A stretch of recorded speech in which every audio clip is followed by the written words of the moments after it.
Hi, everybody, and we're back for another episode of Wedgie Talk, where I chat with some of the coolest people in the community about their fetish, wedgies, and everything in between, almost, as I guess anime panties might put it. But today's episode, I have a very special guest, a very good friend of mine, someone I play D&D with regularly, sometimes win campaigns that have a lot of wedgies, and sometimes ones that are very deep into world building, which I think might be a theme of our talk today. But a talented writer who's reached 100 watchers on DeviantArt, more than 16,000 page views on that platform, and whose stories on Lucky Fish forums consistently rack up thousands of views in every chapter and post. My good friend Chaos Recon. It's great to have you on. Thanks for joining me. Thank you very much for having me on. Yeah, so for people, because many, I'm sure, know who you are, especially if they're on Lucky Fish forums. But for those who maybe don't, who are on DeviantArt or maybe are a bit newer to the community, do you want to just sort of introduce yourself, tell people a bit about your work and who you are in the community and some of what you're maybe known for?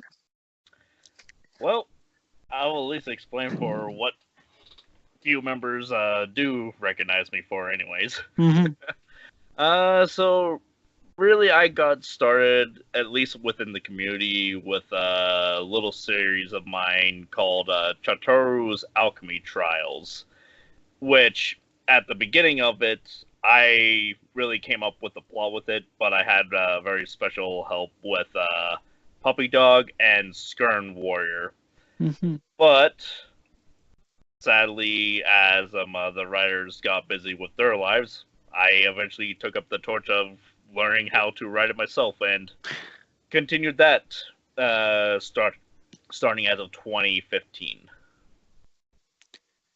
Yeah, so you start in 2015 writing that story, and Chitura's Alchemy Trials is one I think we'll definitely talk about a fair bit, because I think it might be fair to say it's your magnum opus, certainly one of the longest stories, I think, in the Wedgie Fetish community, and definitely one with the most depth, I think, in a lot of ways. But so where do you go from there? You start writing in 2015, you're saying you sort of have to learn how to write that. So what's that process like? You're learning how to write it, and then where do you go from there? What's next for you after that? Um, well, originally I started thinking that I would just be a lot better as a artist than a writer, but eventually it just came about. Well, reading some of the other great stories that were part of the different communities, such as You Wish by As You Wish by Jack. Mm-hmm. I'm I'm constantly forgetting the numbers. It's Jack 538, right? Yeah, there we go, Yes. something like that. Mm-hmm. Or as easier name to recognize him, Alistair Cade. Yes. Yes. So that was definitely a big inspiration, and definitely Puppy Dog's works with such stories as Val the Vampire, May and Connie, and then other series like the Wedgie Academy that I think was on the Wedgie board before everything got moved over to Lucky Fetish after the board went down, if I remember correctly. Yeah, you're totally right. And yeah, the DA user, very popular DeviantArt user, was the one who moved that particular story over. I think the board got populated just by people moving over stories that they liked and things, people saving them. They weren't sort of automatically moved or anything, unfortunately. Yeah, exactly. Where some of the some works did get lost in it. Where I know that the last chapter of it was another one of Jack's Squad Neko, I think it was called. Okay. Wedgie Squad Neko. I think it was like the last chapter that didn't get saved. Okay. So interesting. So, like you're saying, the interesting thing about you too is that, unlike some of the other people I've chatted with and just a lot of other writers in general, you've also been doing a lot of art as well, and you've sort of built out your stories with the art as well. So for you, did you sort of start more as a writer, or did you start as an artist, or how did those two things sort of come together in your work? It was more with art to begin with, where start drawing since I was young, and people may call me a furry for this, but it was mainly Sonic the Hedgehog, like part of the original adventure games that I really like the art style of, and I tried to mimic that style. Mm-hmm. And it did take me a little while longer before I finally got into drawing humans and all that kind of stuff. And so, for the longest time, it was mainly just trace and get my style better with whatever anime series that I liked at the time, Naruto, One Piece, then whichever series that I happened to be watching at the time. But yeah, back then I was definitely more the artist than the writer, which hence I had the idea for Chataro's Alchemy Trials, or as it was mainly known in my head at the time, was God's Divine. Mm-hmm. But luckily, I managed to get some help with Puppy Dog and Skirn Warrior in terms of helping ride out the plots that I had in my head. Nice. So a fascinating start, and I think pretty different for a lot of writers as well. So when you say that, just to clarify, so you had, I guess, did you mean like visuals of the characters? You had ideas of, was it like the band God's Divine? You knew what they would look like, and how did the sort of working with Puppy Dog and Scrim Warrior come about from that? It was someone that was definitely a part of the community a lot more than I was. But essentially,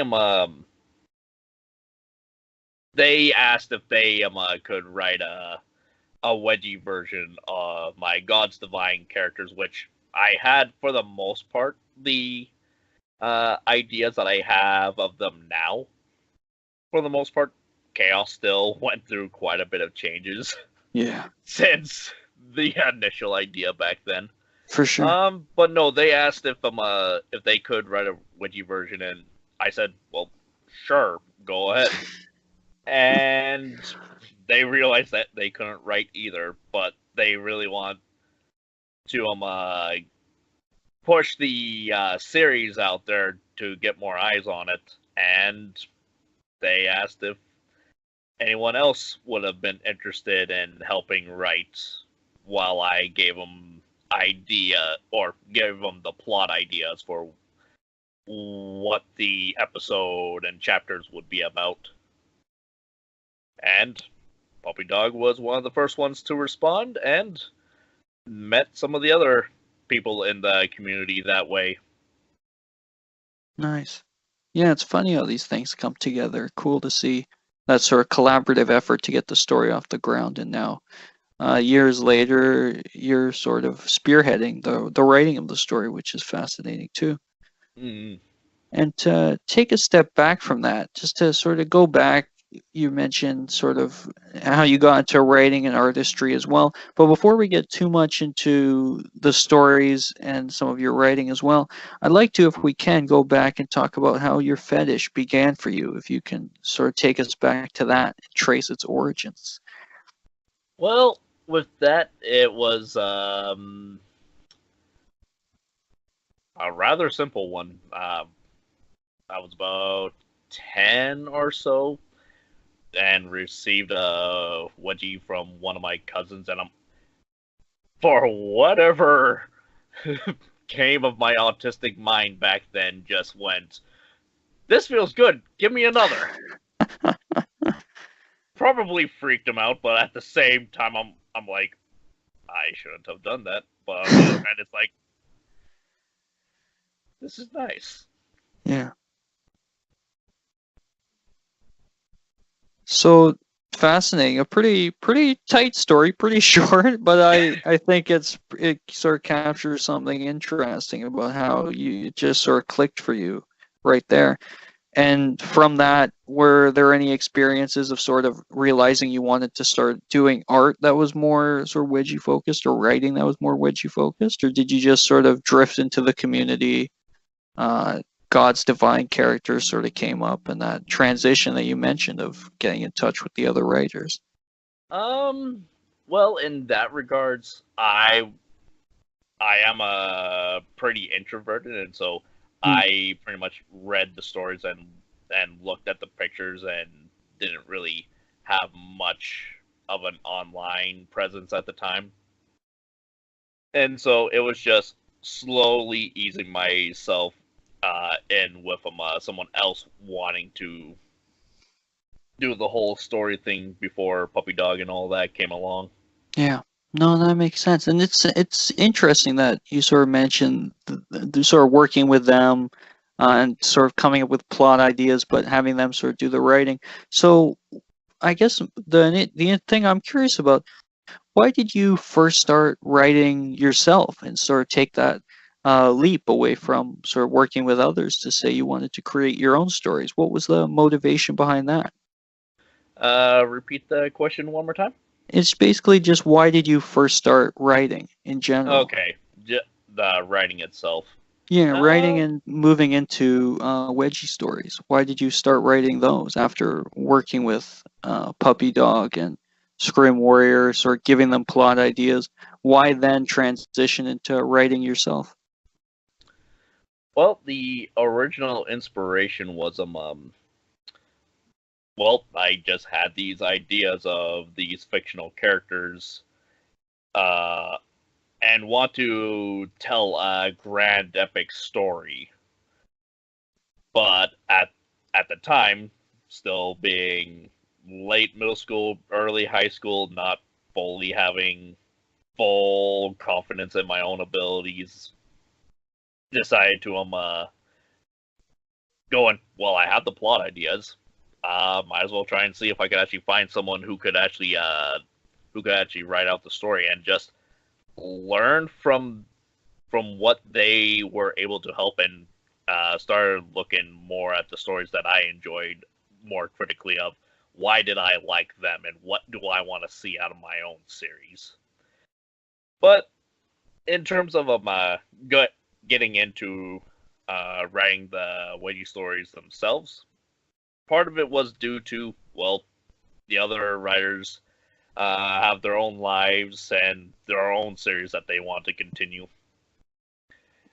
And it was about time for me to actually start sharing the ideas that I saw in my head instead of just trying to convey to someone else to for them to interpret what I was seeing. I like that. That's very well said, Chaos, I think. Very well said, sort of taking that step to show them what you were seeing, I think, which is awesome. And you mentioned in the beginning of that answer the idea of creating these sort of epic stories. And I think this is something that your work is definitely known for, having a lot of depth, as I mentioned before.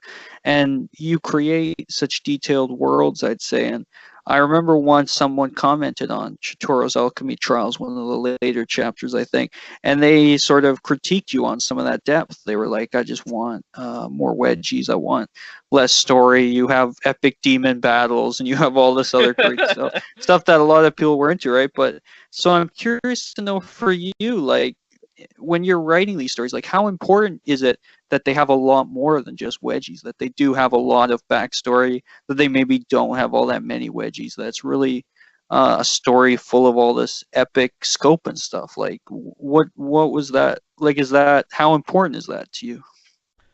Well, ultimately, I think it comes down to what do I prefer in a story where, of course, there is the fetish side of things.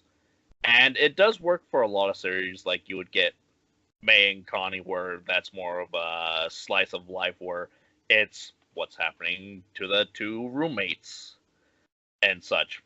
Where then there's a lot of the stories that I enjoyed, like Tengen Toppan, Gurren Lagann, and a bunch of other different anime series that I was watching at the time that just had this grander scope to it. And it's like I really enjoy that story focus to it, so that it's not just, oh, it's just a fetish.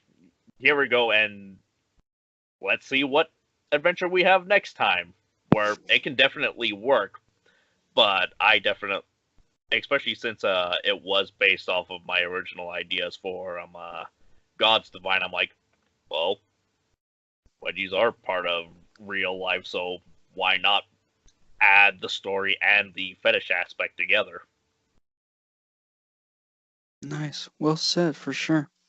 And I guess just to sort of step away, we've mentioned a lot of Chitoro's Alchemy Trials, but you've been busy with some other work, some stories I think have been doing very well, like Tales of the Wasteland for one, for example. So do you want to give people an idea of sort of what your stories are about, what they can expect from your writing, and just an idea of some of the stories that you've been writing? And you mentioned starting with Chitoro's Alchemy Trials, but what have you sort of been writing, and how would you say it's sort of changed over time?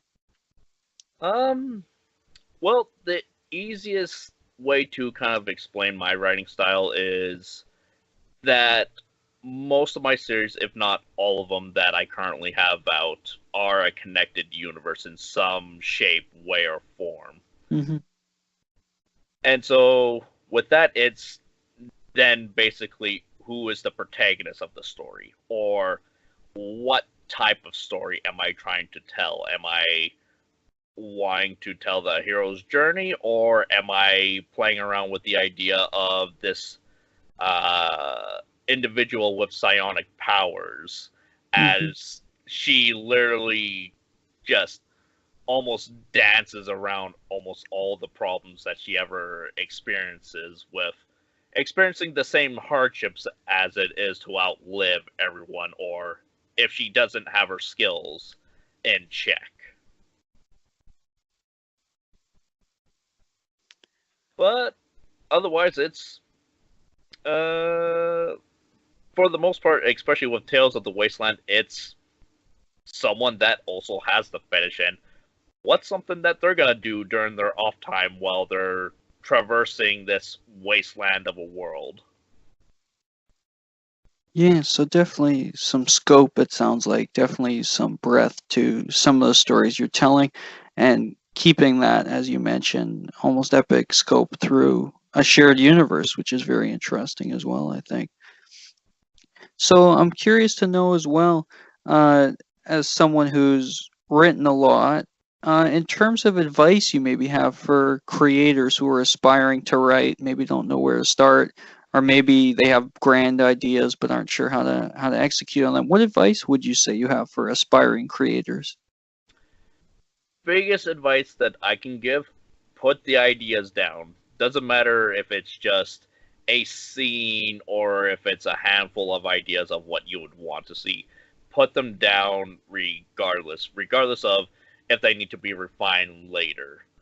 Just get the ideas down, because eventually you might lose that hard piece, and you'll want to make sure that you actually have some of those ideas down, so that you can maybe come back to them later, or just even share the ideas with someone you would like to bounce ideas off of. Because RPs are definitely another way to kind of get into it, of how to build your own character and how they would interact with others. Nice. Well said, for sure. Something I'm curious about too, to sort of take it back a step to Tales of the Wasteland. You mentioned the protagonist there, and the character Chaos, who, with a very similar name, who you mentioned sort of changed over time.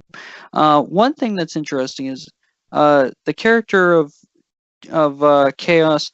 There's something interesting in that there. I'm not sure if this might be how you describe them, but they're sort of a non-binary character, right? They sort of move between two different beings who are two different genders. Okay. You know, you know who I'm talking about. So I'm curious to know, like, does that at all, like, where did that idea come from? Talking about Ghost and Joshi, or Yes, Chaos yes. Recon as his name would be. In Where that the case, idea?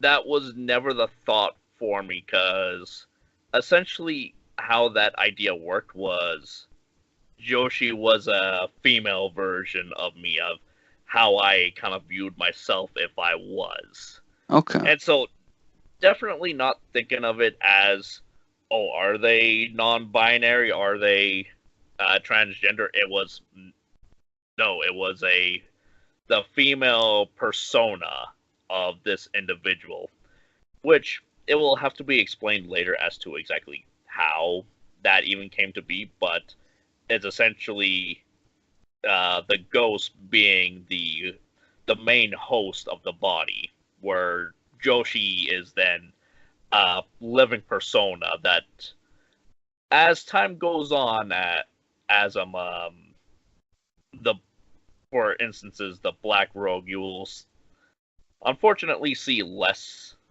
of the ghost and more of Joshi, mainly because, well, the one persona wants to experience life, where the other one's like, I'm fine if you want to take the main seat.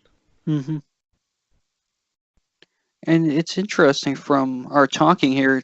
It seems like anime's been a big influence in your writing. It sounds like you sort of taken some ideas and inspiration from that, as well as other stories that you mentioned. So I'm curious to know from all that, what would you say a good Wedgie story needs to have to sort of be worth reading for you and be a successful story?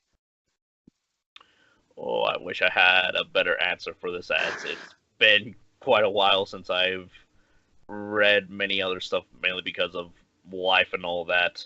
Yeah, But biggest things is the characters themselves. Where, sure, there have been plenty of good stories where it's just one and done, and that it's just some way of that somehow they're in a situation, whether if it's through some form of amnesia or hypnosis. But I find the the longer stories to catch my attention a lot more, and it will have to be like within the first few chapters of if it will keep my attention. hmm But it ultimately depends on what type of genre the reader's ultimately aiming for. Where, well, there have definitely been some where I've been just at set for the kind of young love type of stories. sure. And is there anything you're looking for in particular when you're sitting down to read a story? I know you mentioned you haven't been doing a lot of that, but when you do read, is there something you need to see in the first few chapters that will hook you, or is it that simple? Um, Ultimately, it's the idea of, is it is it able to convince me that what's being said is actually being genuine? hmm I I would have to describe it that way, because there are definitely moments where you can definitely take the moments of disbelief of why such things are happening. Um, yeah, a little harder to put my thumb on it, but other series that I would recommend if people haven't read them yet would be Soar Winner, Mm, or anything else by Anti Cherry, yeah. or if he's going by a different name at this point. Yeah, I've he's gone by Vinny on Wedgie Haven, but I There we think go. Anti-Cherry 93, I believe it is on DeviantArt. But yeah, no, interesting to hear, and I think you make some very interesting points there as well, which I think is really cool. Something I wanted to ask you about too. I think we've chatted about this before. You've mentioned the sort of hope and the idea of getting your story, I guess Chitoro's Alchemy Trials, if I'm correct, getting that adapted and getting maybe a cast of voice actors to sort of play the characters. Do you have any updates on maybe if that's something that we could expect in the future, or any dreams maybe outside of that for your content, like what you'd love to see happen to it in the future? At this point, it's mainly a dream because at some point I would love to be able to have it animated, but with how long it takes me to do my drawings and how much it would actually take to animate, it it would almost be better if it was done as a drama audio tracks. Hmm. But otherwise, something else that could work out, because unfortunately, some of these projects will take time and money, as it does take a lot of work, and some of the talent that is required for some of this can't work for free. Everyone's got to pay bills and such. Yeah. But something that could still work out is essentially a storyboard style video where I have a basic idea of what's going on in the scene and then have the voice lines going over top of that. But sadly, at this point, it's merely a dream at this point. That's okay. Sometimes dreams are good. Gives you something to maybe work toward in the future, which is interesting. And it'd be curious to see how that will work out, because obviously Chitoro's Alchemy Trials is this massive, massive story, right? So how much would you end up storyboarding to tell, which is an interesting question, I think, too. But I think that's something to work towards if you could see potential for it. And I think that would be interesting to see it in that format for sure. And I'm curious to know, sort of, beyond that as well, you mentioned that maybe something in the future. What else is next for you? Do you have any new stories you're working on or anything you're cooking now that we can maybe expect in the future from you?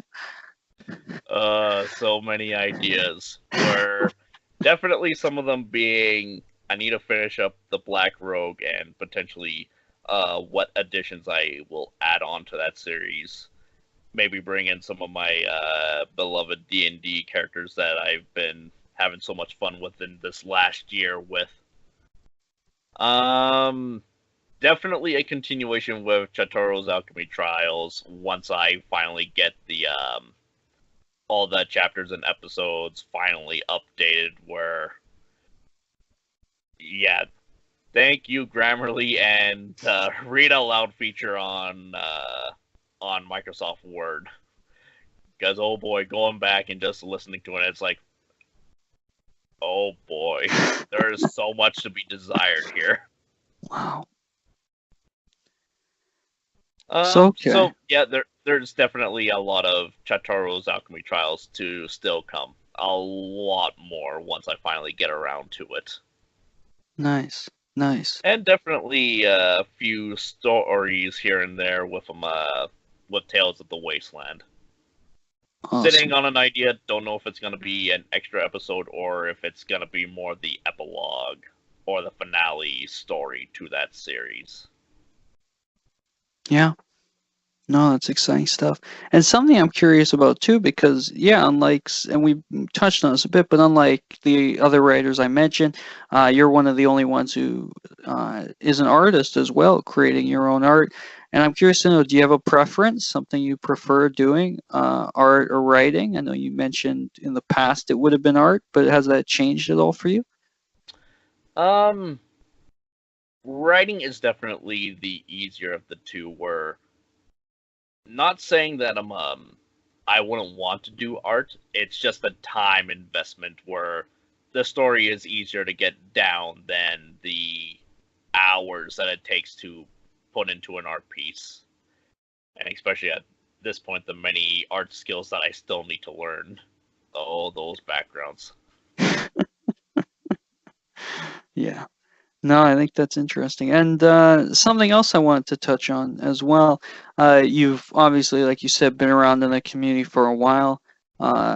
And now you're also an admin on Lucky Fish forums. So you've definitely sort of earned a place there, I think, within the community.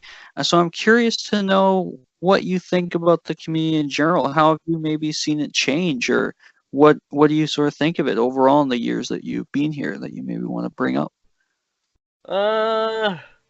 Well, with that in particular, I didn't start getting too involved, or at least interacting with the community as much as I would have liked to back then. Okay. It was more of members like I'm trying to remember how the username actually goes. Chumeyu. Yeah, Chumeyogi. Yeah. There we go. He was definitely a big individual who has brought me in, and then ultimately it was also the search for feedback whenever I would release something of, well, am I doing something good or not? Yeah. In terms of the community, it's, well, with any community, it's definitely been highs and lows where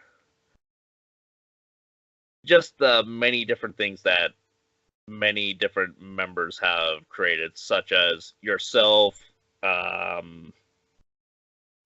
all the different video production, content creators, all the different artists and writers as well, and just coming together like for the last few years with the Wedgie awards and all that. And you've been nominated a few times, which is awesome. And have yet to win any of them if I'm right. That's all right. None of us can beat Cecita for best writer, but we'll keep trying. And then, unfortunately, there are several lows, as some members do get it into their heads that they're a lot more bigger than they actually think they are, or it may not even be that, but there are some aspects to some members where they need to grow up a little bit more and fail to do so, and then whatever it is of how they act was more harmful to the community than it was doing good, unfortunately. And we have definitely seen a great loss to some of the members due to that. Yeah. And admittedly, because of some drama, it almost made me want to stop at some point.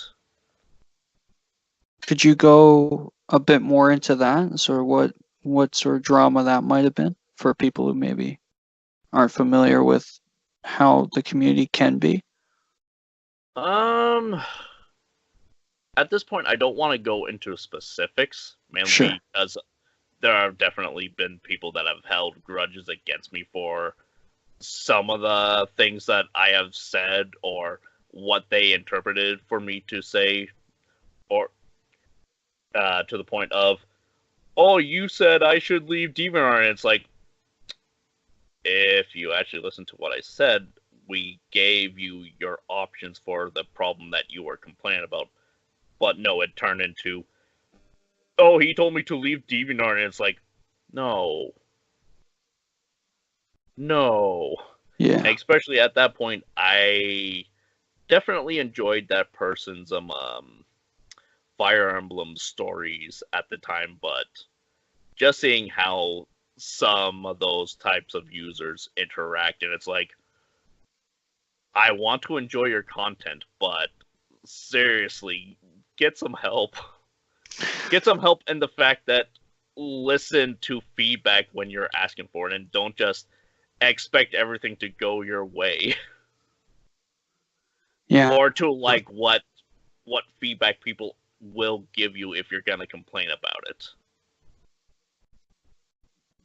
Yeah, I think that's fair, and I think without going into specifics, like you said, I think it's good for people to know that, sort of like you were saying, there's highs and lows, and there's some people who you might not get along with, and that can cause a lot of trouble and drama, I think, as well, which can be tough in the community as well. But overall, is there anything you really like about the community, or anything you think could maybe be changed and improved going forward?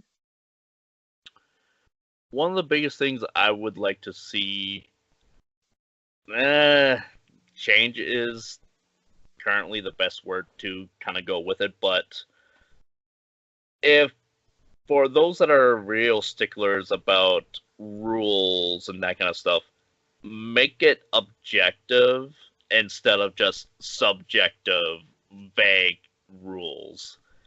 because now there's been how many issues that have started because, oh, this is how I think of it, and it's like, well, now you just make the entire group look very hypocritical from how you now judged whose ever's work.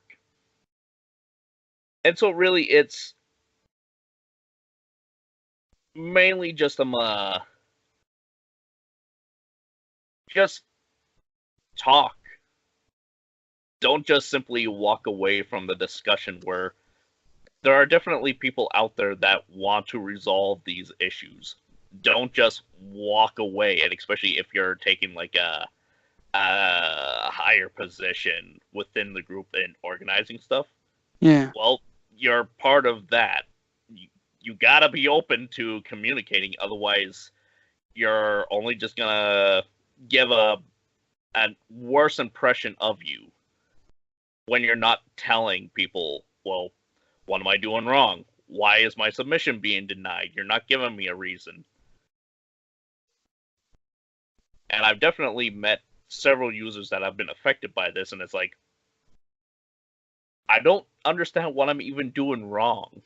And it's like, okay, well, there's a reason why people are trying to submit to these groups, is so that they can get learning experience, or at least the exposure, so that people can actually give them the feedback that these creators are wanting. Yeah, I think it's well said. And I know some groups on DeviantArt, which I believe is what you're referring to. Yeah, some of them, there can be some rules for getting content in. I know some people have had some struggles in the past to get past the rules, like you said, or to get content in when it's believed to be good and it doesn't meet certain standards, which is always difficult, right? When you're creative and you put a lot of time and yourself into a work, it can be hard to get any sort of rejection, especially if you feel like it's not explained well enough, if you're not given enough reason for why it isn't, and not enough feedback, like you said, on how to improve. So I think that's definitely an interesting point you bring up, for sure. Yeah, and exactly. Where the only thing to really add on top of that is, like, if you're a part of a group, then talk with your group so that there's an understanding amongst everyone, instead of it being more of a dictatorship. Because sure, the one person may be more active, but at the same time, well, now it defeats the purpose of having a group if it's only the one person's subjective view. Then what other people want to see part of the group? Yeah. And speaking of groups, you started your own Discord, right? Your own Discord server? At this point, I haven't started any. Okay. So sorry. So I guess you're very active in one, right? I've inherited one, and okay, that's what it is. Been trusted enough to be an administrator for another one that I'm more fairly active in. Okay. And I guess just to sort of touch on group dynamics and stuff, have you sort of seen those experiences you had of sort of not getting as much feedback, or just not having great experience with groups? Have you seen that sort of affect the way you're, I guess, running, for lack of a better word, the Discord groups that you're more involved in? Absolutely, where and of course there will always be the exception to the rule, but generally it's, well, if it's not a rule that's been posted up, well, you give them a warning. You don't just automatically kick them, ban them just because. And yeah, that will be the exception, because there will be those few members that will really test you on that. Okay. And it's not even for the going, oh, this person disagrees with me, I need to kick them. And it's like, no. It all comes down to be respectful to one another. Yeah, you may not share the same ideas when it comes to trans people and all of that, but at the same time, well, they're still human. Treat them like another human. Don't just think of them lesser because they have a different idea of how gender works than you. Yeah, I think that's well said. I think being able to keep that in the management of a group, I think, is important. It's cool to hear you've been able to do that in your work on there, which is great as well. Uh, so I think that answers my main questions. It's awesome how we got to cover sort of everything from your writing to your art. Uh, um, and I'm curious to know, is there anything we haven't touched on? Anything you want people to know about Chaos Recon, or anything you just want to throw out there, questions or ideas you wanted to sort of float to the community? Um, with that, just essentially treat everyone with respect. Obviously, not everyone's gonna give you respect, but be kind to each other. Be open to communicating. Sure, you don't have to be best buds with everyone, but at least be available to talk and at least listen to feedback, because if people is critiquing you, they don't hate you. Not all of them. It's only if you threaten people back will they start breeding more hatred, or breeding more of that they're gonna constantly be on you because of how you act. But otherwise, be good to each other, and hopefully I can be more productive than I have been over the last year. Yeah, I think it's always a place to start if you're looking to create more content. And it sounds like, as you mentioned, more Chitoro's Alchemy Trials in the future to be expected. Tales of the Wasteland. Hopefully, you'll submit a story when I start the holiday contest come December time, uh, which should be fun. It's always great to see what you write. That's definitely something I need to keep on track more of whenever the contests start up again. Yeah, So that that one. I can actually start thinking of if I have an idea for said stories. Yeah. I hope it's always great to see what you do. It's always creative, and I'm excited to see what sort of comes in the future from your writing and your art, which is awesome, and your administrative work across platforms, which is great too. But thank you very much, Chaos, for joining me. Always great to talk with you and learn more about your work and sort of the beginning of the fetish for you. As I said, I look forward to seeing what you do. And thanks everybody for listening to this episode, and I'll see you next week. Thank you, everyone. Bye for now, everybody.